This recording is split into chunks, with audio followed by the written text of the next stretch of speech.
Welcome to the Wooper Club League Season 14, Week 6 Power Rankings. We have more clinches, more teams falling from grace. What is going on this season? I'm your host, IllLogic. I am Coach of the Buffalo Bouffalant, and as always, I'm joined by my co-host, SteveChuck, Coach of the Waterdeep Wobbuffets. Hey, everybody. And we do have some trades to go over. We're almost at the trade deadline, but not quite. And so you know that means that Matt and the Cincinnati Incineroar are going to continue to make some swaps, getting rid of that Smeargle that they had just picked up in favor of their boy, Don Dozo. I think we all probably saw Dozo being on the Incineroar somewhere on our bingo cards this season, yeah? Yeah. Definitely Amon. We thought they would still take, even without Tatsugiri Commander to help it out. But certainly able to pick it up here at a nice bulky piece of fire resist, which certainly could be useful for them.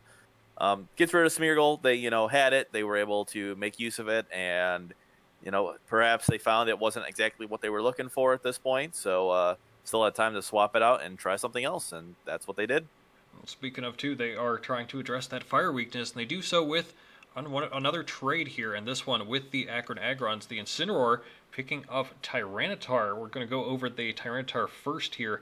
I guess Matt really just wants a lot of crap flying all over the field there with the Psychic Terrain and the Sandstorm and everything, but also adds a little bit defensively and offensively for the team. Yeah, that's right. And the Ursaluna wasn't really doing a ton for him, considering he also has Clash Trier. The combination of the two, they're both, good Trick Room attackers. You can argue which one's better, but they both have their uses. He's able to trade one of them away to pick up Tyranitar, get a little bit of weather to play with, also able to reset other people's weathers, which could be important, as well as, just a great, a different way to do a Trick Room attacker, as well as, great defensive piece. So reasonable trade there. Yeah, a little bit different kind of damage. On the other side, the Agrons do pick up the Ursaluna, but I think for the full context of this, we do need to talk about their other transaction that they made, and that is to get rid of the Houndstone. Yeah, there goes the Sand mode entirely for them, in favor of the Dusclops that you'll remember was dropped last week by the Woopers, I believe. So it looks like Joey is leaning much more into a Trick Room mode, which we have seen quite a bit of this season. Yeah, Trick Room, key part in doubles, and with that, able to better use it now. Dusclops is a great setter and just bulky support piece to have out there, and the Ursaluna, one of the best of users, really flushes that out, and still has the Ogre Pond Cornerstone, so still has that aspect of the Sand mode, but then again, that one really doesn't depend on Sand, whereas Houndstone and Tyranitar really did. So a little bit of a different look, but using probably what will end up being a more successful terrain effect to better his team. And then we have one more transaction to talk about too. The Boopers continue to mix things up too, getting rid of Arboliva in favor of the Venusaur. Steve, whenever I look at Venusaur, the couple things I see is a grass type that can resist fighting. I see something with Sleep Powder, but I know what you want to talk about. It's that Sun mode that's starting to develop on the Boopers. Yeah, this is almost certainly building up a Sun mode. The team doesn't have one of the dedicated setters, but it does have various mons that would certainly benefit from the Sand. Gouging Fire, Great Tusk are, two of the main ones. And with Wendysaur now, that creates kind of a core of 3 mons that could certainly do it. There are manual setters on the team, so perhaps with some manual Sun, able to take advantage of that. Also I don't remember off the top of my head their schedule moving forward, but it could also be placed against specific Sun teams to take advantage of their weather, perhaps more than a typical opponent would. So, really leaning into that Sun. Does lose the grassy terrain, which certainly helped out a lot of members on the team, but also requires the Arboliva to be hit, so it's not as consistent as you may want from your preferred terrain. Arboliva not quite doing it for. They're still a good mon. Venusaur adding that interesting aspect to the team for sure. That's going to do it for the trades. Let's get into it, and let's talk about the opening match. And well, if it isn't a banger of an admin match, it's the Incineroar and the Wobbuffets, and what's this? Steve felt the rankings were too easy week to week, gave us the upset W over the Incineroar. That's what happens when turn 1 Glamora crits Hatterene for the Oko. No Trick Room for you, as Rillaboom knocks off the incoming Ting Lu. That means we get a Terra Steel, Iron Defense Komodo, and extra mat, meaning Mortal Spin only poisons Ting Lu, who Sand Tombs into the fresh Heatran for half. Terra Bug Heatran does survive a Body Press from Komodo and gets the burn back off on it. Earth Power from Glamora does have to Komodo, but Ting Lu does Oko Glamora back with the Stomping Tantrum. Steezler in with a Grassy Seed. CC does over half to Ting Lu, but Flash Cannon finishes off Heatran. Stomping Tantrum does 96 to that Steezler. Sheesh. G Moltres gets good chip on both while Sneasler protects, meaning CC'd into Komodo, and another Fiery Wrath do get the double KO onto Komodo and Ting Lu. T-Tar and Indeedee in. Screamtail in for Sneasler. Fiery Wrath does 2/3 to Indeedee, who switches out with the eject button, and T-Tar's Rock Slide gets Moltres in range of another turn of Sandstorm. If not for the Citrus, D-Gleam and Fiery Wrath are great spread chip, but Rock Slide, Icicle Crash, and Sandstorm finish off Steve's penultimate duo. Fake out the Glass Tray, Woodhammer T-Tar, and that means one more CC into Indeedee, and a Woodhammer into Glass Tray will finish the job very close, 2-0, but the win for Steve. Next up, Corviknight Clobber is holding on to some hope by defeating the Pikeville Pups. Turn 1, the double switch out from the Pups. Clodsire immune to Thundy's T-Wave, and Koopa hit hard by Arcanite's Flare Blitz. Arc out for Scizor. Chilling Water lowers its attack, and Rock Slide from Claude gets some chip. Arc back in. Scizor U-turn into Thundy. Sludge Bomb poisons Arc, and with the Rock Slide gets some more good chip. Sinistra healing Arc some with Hospitality's Flare Blitz gets Koopa very low. Chilling Water and Rock Slide almost combining for the KO. Arc and Koopa out for Scizor and Slowbro. Machagacha does half to Slowbro, and T-Spikes come out from the Clodsire. Rage Powder does draw in the Toxic from Clodsire. That lets Scizor SD, and Slowbro slacks off to full, so Machagacha and U-turn will combine to grab the first KO of the match onto the Slowbro, bringing in Roaring Moon and Lucario. Lucario's fast Ice Punches Roaring Moon low, but Stomping Tantrum does KO, and Rock Slide will put Roaring Moon in range of those T-Spikes, so that goes down to Regidrago. Terra Dragon, Dragon Energy, Oko's Iron Leaves, and puts Claude low in the turn after KOs both Koopa and Clodsire. Just D-Knight left. Terra Normal E-Speed means Drago barely lives, and Dragon Energy breaks Multiscale before it goes down. Strength Sap lowering the attack. Arcanine Intimidate gets more drops to the attack, but E-Speed gets that too. Another Thundy doesn't do it though, so Wild Bolt, Storm, and Terra Blast will do it. That's a 3-0 for the Clobberers. Next up, the Agrons continue to improve their season with a win over the hapless Oricorios. Didn't start off promising, though, as Gliscor's taunt stops Cresselia from studying Trick Room immediately. So in comes Incineroar, Ursaluna, Terra's normal to take less from Barraskewda's liquidation. T-Spikes from Gliscor go up, but Hyper Voice Oko's Barraskewda and does 2/3 to Gliscor, triggering Throat Spray. Fake out the Gliscor, another Hyper Voice finishes it, and Clefable takes 3/4 too. Cinder gets damage on Incin, who gets damage on the switched in Glowking, but the next turn Clefable just goes down to Hyper Voice 2. Goldango in, Make It Rain is good, but Incin tanks that and Sludge Bomb and knocks off the specs, so Ursaluna can Earth Power KO Glowking after a Protect turn. Cress in, Ursaluna protects from Cinder, so Cress sets Trick Room, and it's one more Helping Hand boosted Hyper Voice to finish the job. Another 6 KO performance from one of Joey's Mons, this one from the new acquisition. Next match, it's the Calgary Corviknight with a hard-fought win over the Summit County Psyducks. This was a great match, so you know we had to feature this one on this very channel on the Match of the Week, hosted by Michael of the Route 1 Burbs. Check this one out. Watch all the plays Greggles had to make correctly to get to this outcome. Some crazy reads, sets, and gameplay to go watch. Go check this one out. Next match, speaking of the Route 1 Burbs, we found their low point of the season, losing the Battle of the Michaels to the surprising Kanto Kinglers, who have claimed the title of Michael for themselves.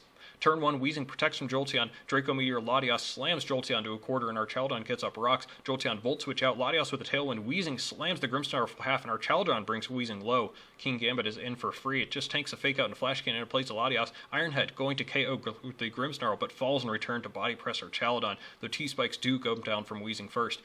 But the fun begins now. Draco from Latias misses the Walking Wake, who retaliates with one back, but the Habanberry to live from Latias. That's okay, the follow-up Draco also misses, and the Walking Wake return Draco also misses. And Weezing finally goes down to the bridge. Terrakion CC's Archaludon down to a third. Draco finally connects into the newly switched in Ninetales, who barely tanks a crit, but Body Press back from the bridge to KO Terrakion. Latias finishes Ninetales as Volcarona gets up Quiver, taking negligible damage. Walking Wake, Terra's flying to tank the Bug Buzz, and Redcard swaps out the Moth. Draco misses for a third time for the Burbs, and it only gets worse as Terra Blast Oko's the Ogre Pawn that was forced in by Redcard, while Body Press claims another KO into Latias. Terra Rockmoth could KO Walking Wake, but goes down to Body Press Bridge. The Aludons cannot be stopped this week, as Michael defeats other Michael to move up to 500.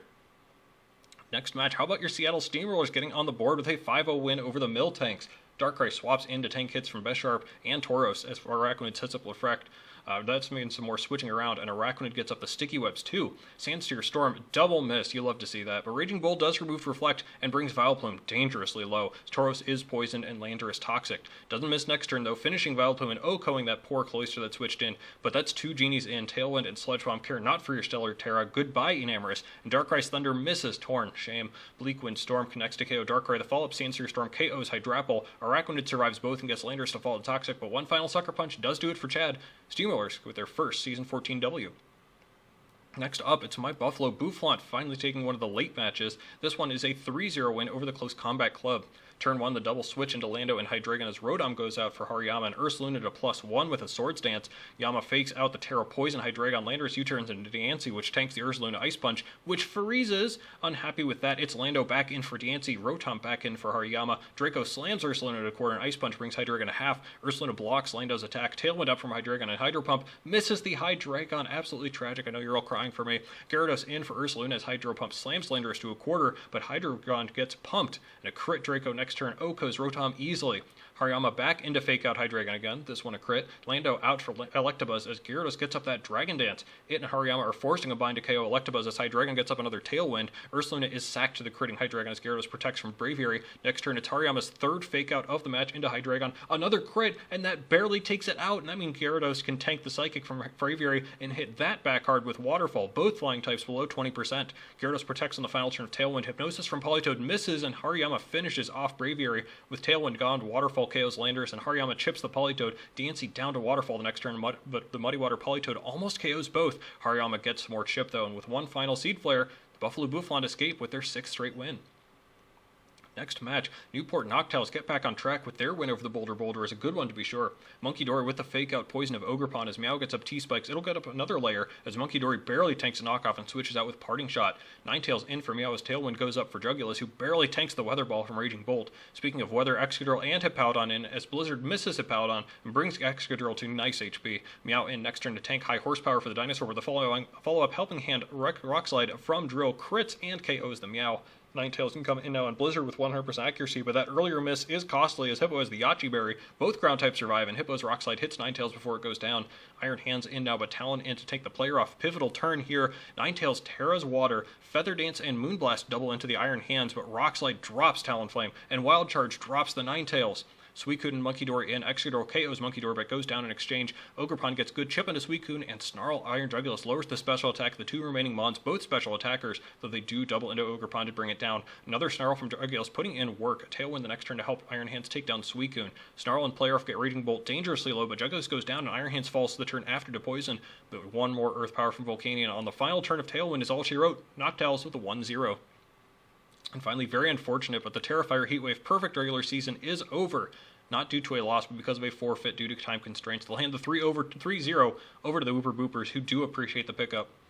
That's what happened in Week 6. Yeah, our power rankings are shifting up a little bit here. We see the Incineroar with finally losing a game. Heatwave technically taking the last two, but I think either way the Wobbuffets are on the rise. And Steve, would you look at that? It's an all-host top 2. Bouffalant 1, Wobbuffets 2. We played the last season's finals. We played in Week 1. I think we're just on a collision course again. Shout out to us two being at the top. You know, when I announced our Week 1 match, I set a date for the finals. I hope you're still keeping track of that as we get closer and closer. This is Bouffalant finally able to move ahead of them. Wobbuffets picking up a big, decisive win over the Incineroar. Does mean that we are going to move them up there. Pretty clear-cut 1 and 2 considering the tough schedules we've had, but boy did we have one heck of a discussion about the remaining 3, 4, and 5. All these teams doing excellently. Heatwave, they did lose the game, but it wasn't really a loss. It was just kind of a technicality. Incineroar, boy, they lost, but oh boy, imagine if you hadn't crit that Sludge Bomb, and Corviknight still look good. Steve, take us through a little bit how we decided on this very difficult 3, 4, and 5. As mentioned, this is a very, very tight for all of them, and I'll even say the Wobbuffets are probably marginally above, but that can of course change week to week. But it really came down to a couple things to the strength of schedule. That is notably what gave the Incineroar the edge over the Heatwave. The Heatwave just have not really played anyone else really that is doing particularly well. I'd have to double check, but I don't think anyone else even on this list.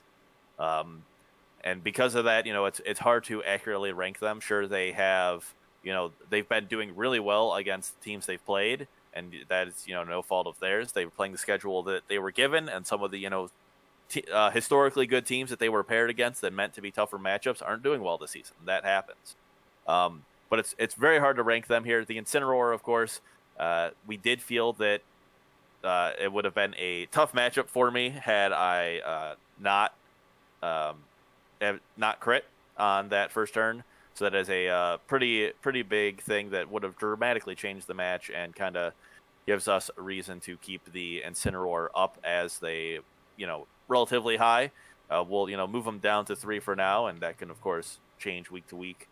And regarding Calgary, there was a little bit of concern with their play against the Psyduck, some questionable choices, and they hit a lot of right decisions at the right times, but we feel it could have been a little better.